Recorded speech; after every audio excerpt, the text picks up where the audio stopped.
Bendi Mataram, bagian ke-162. Tiba-tiba terdengar suara Inu Kertopati berkata lagi, "Bagus, jika engkau sudah mengenal toko itu. Setidak-tidaknya akan mengurangi kesukaran kami di kemudian hari. Sebab pada waktu itu, dialah musuh kami yang utama. Gerak-geriknya sukar diduga. Berapa banyak korban rakyat kita yang mati di tangannya tak terhitung lagi. Belum lagi bisa dan racun yang ditebarkan Ratu Fatimah. Belum lagi yang tewas berguguran menghadapi laras senapan kompeni." Ia berhenti sejenak, meneruskan dengan suara rendah, "Selain pihak kami terancam malapetaka, Ratu Bagus Buang dikabarkan musnah tiada jejak. Berita ini benar-benar mengejutkan hati segenap orang gagah. Seperti sebuah perahu layar kehilangan tiang agung. Kami berjuang tanpa tenaga dorong, dan perjuangan macam begini berarti menambahi jumlah korban. Karena itu, harapan kami kini hanya kepadamu." "Ya, hanya kepadamu," Sidi Mantra menguatkan. "Kamu punya ilmu sakti, taubahnya malaikat. Masa akan biarkan kami menjadi bangkai-bangkai anjing?" Semenjak tadi Sidi Mantra membungkam mulut, tapi sekali berbicara, kata-katanya tajam. Itulah yang membuat Endo Permanasari menjadi kalap. "Saudara Sang Aji," katanya lagi, "biarpun umurku sudah melampaui setengah abad, dan engkau pantas menjadi cucuku, tapi aku akan memanggilmu saudara. Peduli apa? Malahan, sebentar lagi aku akan bisa memanggilmu Gusti Aji. Engkau tadi ku sembah karena engkau penolong jiwaku. Sekarang patutlah aku bersembah karena engkau akan menjadi junjunganku." Setelah berkata demikian, benar-benar membuat sembah, karuan saja Sang Aji mengelak dengan tersipu-sipu. Inu Kertopati rupanya mempunyai penglihatan tajam. Semenjak tadi ia mengamat-ngamati pribadi Sang Aji. Melihat kesederhanaan dan kemuliaan hatinya, segera ia menyetujui perbuatan rekannya. Terus saja ia bersimpuh menghadap Sang Aji dan membungkuk serendah tanah sambil berkata, "Kami datang membawa barang hantaran rakyat kepadamu, dengan dalih memohon pertolonganmu untuk membebaskan Ki Tunjung Biru semata. Itulah tidak benar seluruhnya, sebab di samping itu, kami atas nama rakyat Kerajaan Banten memohon padamu agar membebaskan seluruh rakyat Jawa Barat dari penindasan kompeni dan tindak sewenang-wenang sisa-sisa pengaruh Ratu Fatimah. Sekiranya engkau tidak mau mengabulkan hal itu, biarlah aku mati kering di sini serata tanah." Setelah berkata begitu, menelungkupkan mencium tanah. Melihat perbuatan Inu Kertopati, mula-mula Sidi Mantra heran. Dasar ia percaya kepada kecerdasan kawannya. Ia merasa perlu menambahi kata-katanya yang tajam.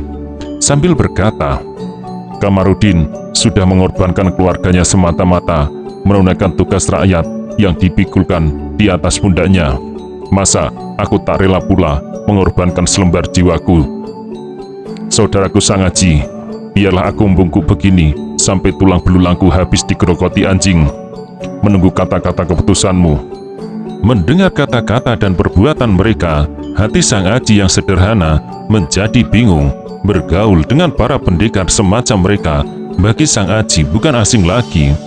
Ki Tunjung Biru dan Ki Hajar Karangpandan berkelahi mati-matian 5 hari 5 malam semata-mata perkara pantat, kemudian mengadu betah-betahan tidak kawin. Dan Inu Kertopati serta Sidi Mantra adalah rekan Ki Tunjung Biru. Bukan mustahil mereka akan membuktikan ucapannya benar-benar. Ini disebabkan selain sepak terjang golongan pendekar semacam mereka sangat aneh, juga mereka bekerja bukan untuk kepentingannya sendiri. Sang Aji sadar bahwa di belakang punggung mereka tergelar suatu gelanggang perjuangan rakyat yang sedang mengadu hidup dan matinya. Mau tak mau Sang Aji menghela nafas panjang. Teringat kepada percakapan Inu Kertopati dan Endo Permanasari, ia jadi perasa mereka sesungguhnya datang dengan barang mustika rakyat Jawa Barat oleh petunjuk Ki Tunjung Biru. dan Ki Tunjung Biru mempunyai saham sangat besar dalam dirinya. Itulah getah sakti pohon Dewandaru. Tidak hanya itu, pendekar Banten itu tak segan-segan pula mengadu nyawa mulai dari Cibinong, Pekalongan, Kubangan Batu, dan Padepokan Gunung Damar tanpa pamrih. Dan sekarang oleh petunjuk mereka datang padanya dan rela pula bersimpuh serta menyembah seperti Buddha-Buddha tiada guna. Masa sampai hati hendak mengecewakan harapan orang tua itu? Tetapi bagaimana dengan persoalannya sendiri? Di hadapannya terbentang masalah Sonindehuk dan Titisari yang meramalkan suatu malapetaka terkutuk dan menerima persembahan rakyat Jawa Barat. Bukanlah berarti melibatkan diri dalam persoalan baru yang maha besar. Dalam sekejap saja, otak Sang Aji sudah dirumun suatu persoalan baru yang tidak gampang-gampang diputuskan serampangan saja. Ia sekarang mengeluh dalam hati. Dalam kebimbangan dan kebingungannya, mendadak tangannya menyentuh hulu pedang Sokayana. Ia terkesiap. Pedang ini pun mempunyai kesaktian semacam kesaktian Kiai Tunggul Mani dan Bende Mataram. Dan teringat kedua pusaka warisan itu, teringat pula lah dia kepada sumpahnya di Benteng Batu setelah selesai menekuni rahasia guratan keris Kiai Tunggul Mani. Bukankah dia berjanji hendak mengamalkan ilmu sakti tiada tara itu untuk kebajikan sesama hidup? Tak disadari pula, ia seperti mendengar suara gurunya Jaka Saradinta kala dia hendak kembali ke Jakarta. Ah, anak tolol. Karena itu, engkau harus belajar mempunyai keputusan yang cepat, tegas dan tepat. Sebab hidup ini bagaikan gelanggang perkelahian.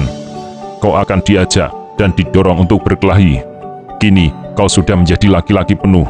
Kau harus berani menempuh perjalanan hidup seorang diri. Teringat akan kata-kata itu, teringatlah dia kepada semua gurunya yang telah berani mengesampingkan persoalan pribadi. Oleh pikiran itu, terus saja ia menguatkan diri. Dengan menegakkan kepala, ia berkata, "Paman, bangunlah. Baiklah, hal ini kupikirkan dahulu dengan perlahan-lahan." Lemah dan penuh bimbang bunyi keputusan Sang Aji. Tetapi ini bukan suatu ramalan di kemudian hari. Ilmu sakti Bende Mataram dan Kiai Tunggul Mani menjanjikan pewarisnya akan merubah otaknya menjadi cerdas luar biasa, tegas dan gagah tak terlawan. Kebimbangannya itu disebabkan karena dalam usia muda sudah dihadapkan suatu persoalan yang maha berat dan maha pelik. Kelak setelah memperoleh pengalaman-pengalaman keputusan, bahkan akan mengejutkan dan menggegerkan pendekar-pendekar tua yang sudah kenyang makan garam. Tetapi si Dimantra tak mau mengerti persoalan rumit yang sedang dihadapi anak muda itu.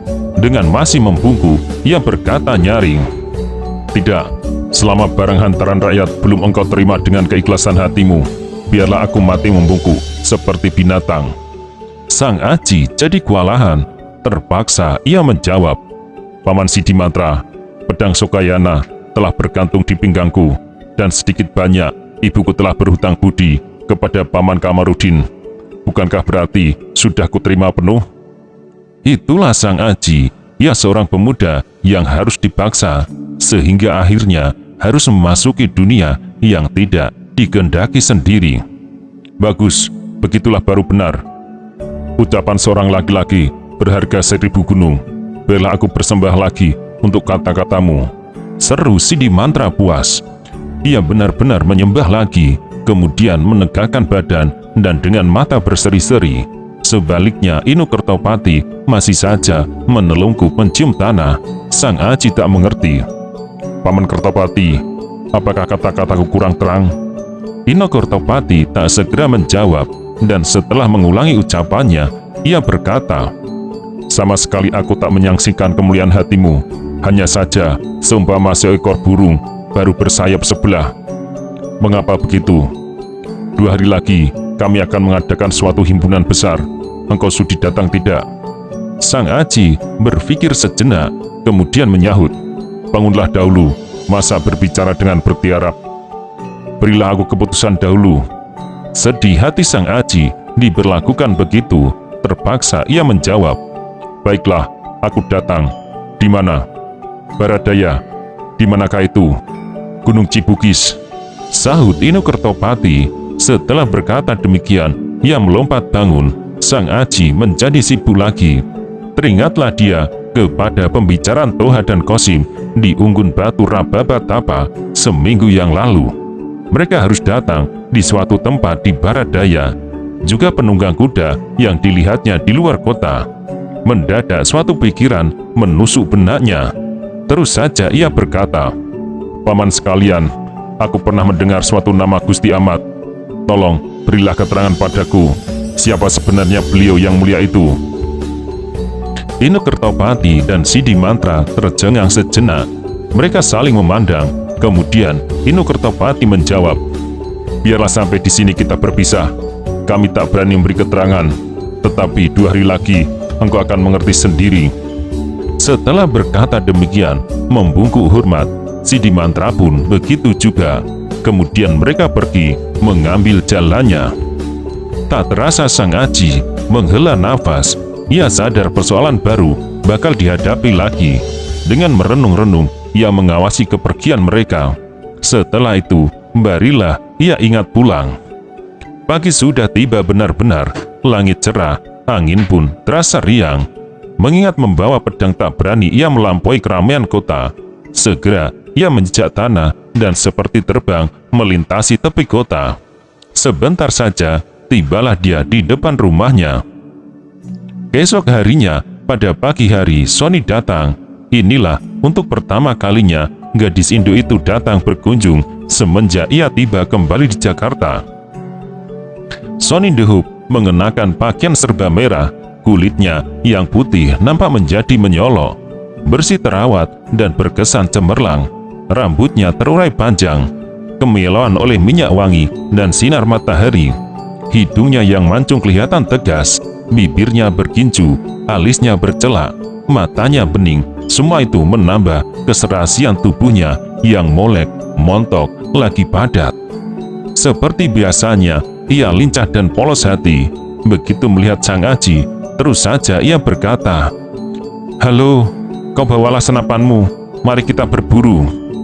Terhadap Sony Dehup, selamanya Sang Aji menganggapnya sebagai kawan bermain. Selain tak pandai berbicara, sikapnya dingin. Sony Dehup mengenal hal itu. Karena itu tak bersakit hati sewaktu Sang Aji hanya mengangguk sebagai jawabannya.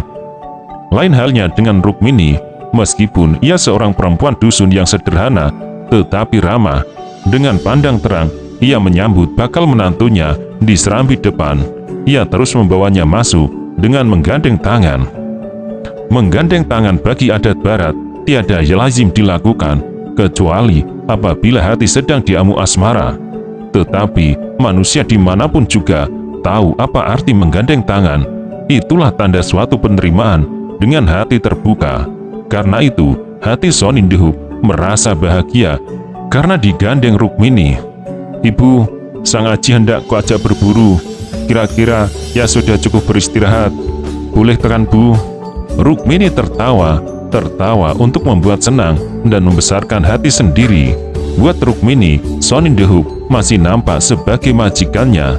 Meskipun ia tahu gadis Indo itu bakal menjadi menantunya, dalam hati tetap merasa rendah diri. "Jangan lagi Sang Aji, aku pun menjadi milik Nona.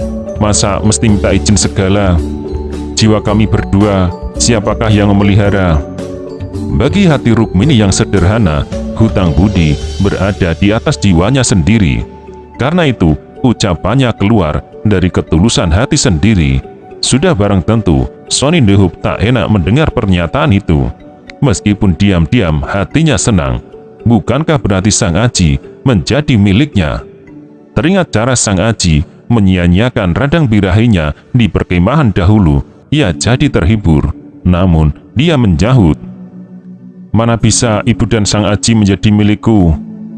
Baik aku maupun ibu berdua milik Tuhan, ya kan?"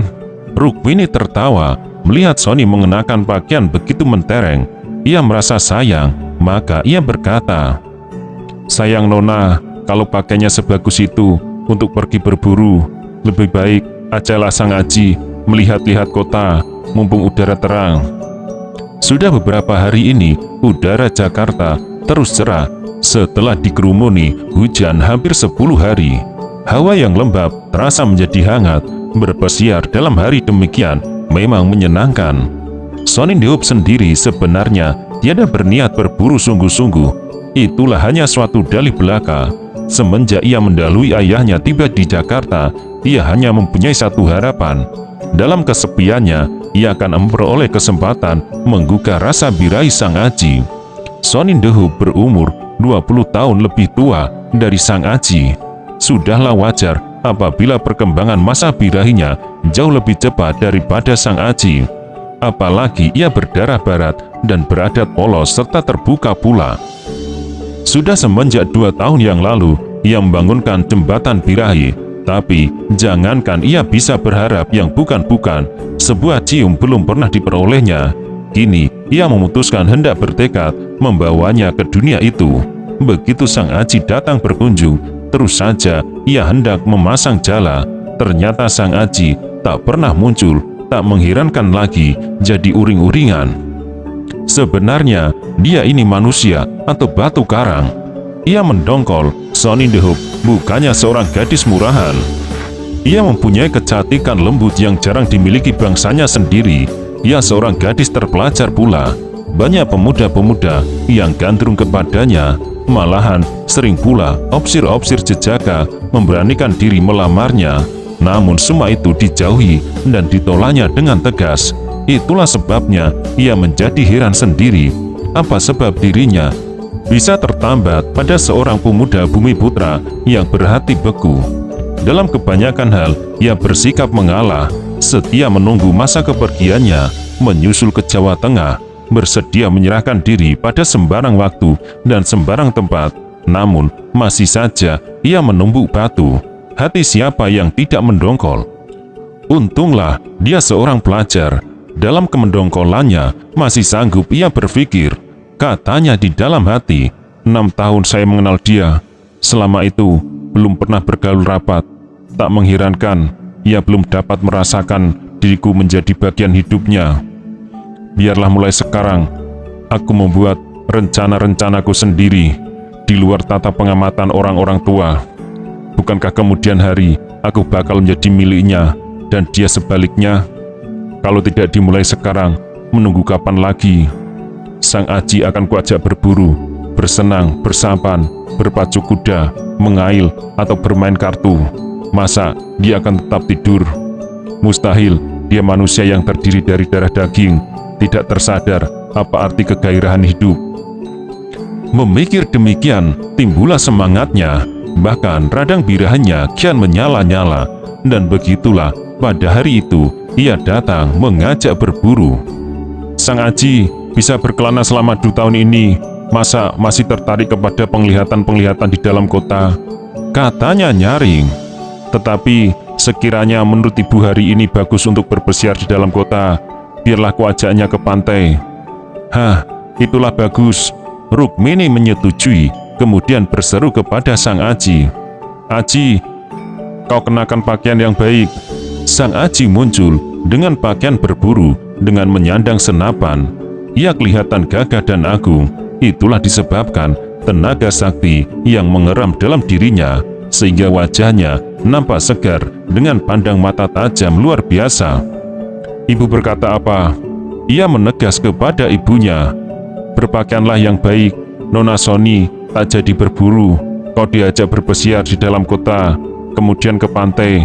Mau tidak? Ujar Rukmini. Kemana saja baik, sahut Sang Aji. Setelah berdiam diri selentasan, ia menyiratkan pandang kepada Sonny. Gadis itu tersenyum mensiasati. Katanya lagi merasa, apakah pakaianku kurang serasi? Dengan tak usah menunggu berkomentar, segera ia masuk ke kamarnya, kembali berganti pakaian. 1/4 jam kemudian, ia dan Sonny telah berada di jalan. Mereka berkuda dengan perlahan-lahan. Pada dewasa itu, bepergian dengan menunggang kuda adalah lazim. Kebanyakan penduduk bahkan berjalan kaki, sedang kereta berkuda hanya untuk orang kaya, para pembesar pemerintahan, dan tuan-tuan tanah. Sonindehub nampak senang dan berbahagia. Itulah untuk pertama kalinya ia berkuda berjajar dengan Sang Aji tanpa diganggu oleh orang lain. Dahulu dia sering berpergian dengan Sang Aji, tetapi bersama-sama ayahnya atau rombongan pemburu. Sangat jauh bedanya dengan pagi itu. Ia merasa dunia seolah-olah disediakan untuk dirinya seorang. Tak mengherankan pandang matanya berseri-seri, dan hal itu membuat kecantikannya semakin bertambah saja. Lutung kita dahulu sudah pandai menangkap perintahku. Kau masih ingat tidak? Ia mulai berbicara tentang lutung hadiah Ki Tunjung Biru. Sudah dilihatnya kembali sewaktu Sony membawanya ke benteng batu. Karena itu, ia lantas mengangguk. Apakah hendak kau bawa pesiar? Ia berkata, tidak, pagi ini tak kubiarkan diriku diganggu siapa saja. Sahut Sonindehub. Setelah berkata demikian, ia kemudian membicarakan perkara lutung itu, bagaimana cara ia mendidiknya dan merawatnya. Sang Aji mendengarkan dengan berdiam diri, hatinya berprihatin, teringat padanya yang membidik lutung itu. Dia lagi Tunjung Biru yang tertawan oleh Mayor Dehub, dan sekarang entah di mana disekapnya. Sekonyong-konyong, Sonindehub berkata mengalihkan pembicaraan. Sang Aji, mengapa engkau dahulu meninggalkan aku dengan menjebol tenda? Diingatkan perkara itu, hati Sang Aji terkejut. Dasar ia tak pandai berbicara, maka ia menyahut sebenarnya. Aku takut kepada ayahmu. Sonindehub tertawa, katanya, meskipun andai kata ayah mempergoki dirimu, dia tak akan menyisakan dirimu. Kau percaya tidak? Mengapa begitu? Sewaktu engkau membobol keluar, masa tenda tidak bergerak? Meskipun halus seperti angin lalu, namun sudah cukup membangunkan rasa curiga ayah. Ia memandang padaku, syukur ia tidak berniat menyelidiki aku sampai melit, ujar Sonindehub. Hati Sang Aji memukul sampai wajahnya berubah. Diam-diam ia menyesali kesembronoannya. Apakah ayah mengetahui sewaktu aku berada dalam tendamu? Berbicara tentang pengalaman itu, Sonindehub yang berhati polos menjadi gemas. Dengan mata melalak, ia mendamprat. Bagus ya, kau pergi saja tanpa pamit. Dasar Sang Aji tak pandai berbicara, ia lantas merasa diri bersalah. Maka dengan sungguh-sungguh ia menyahut, itulah suatu kejadian yang memalukan sampai tak berani aku minta maaf. Suatu kejadian yang memalukan? Sonindehub mendongkol. Aku justru... Ia tak meneruskan, wajahnya berubah menjadi merah muda. Betapa polos hatinya, ia seorang gadis. Lalu cepat-cepat ia mengalihkan. Ayah mendamprat aku habis-habisan. Meskipun sampai kini, ia tak pernah lagi menyinggung-nyinggung soal itu. Tapi kukira dia sudah dapat menebak dengan jitu. Sang Aji menjadi perasa.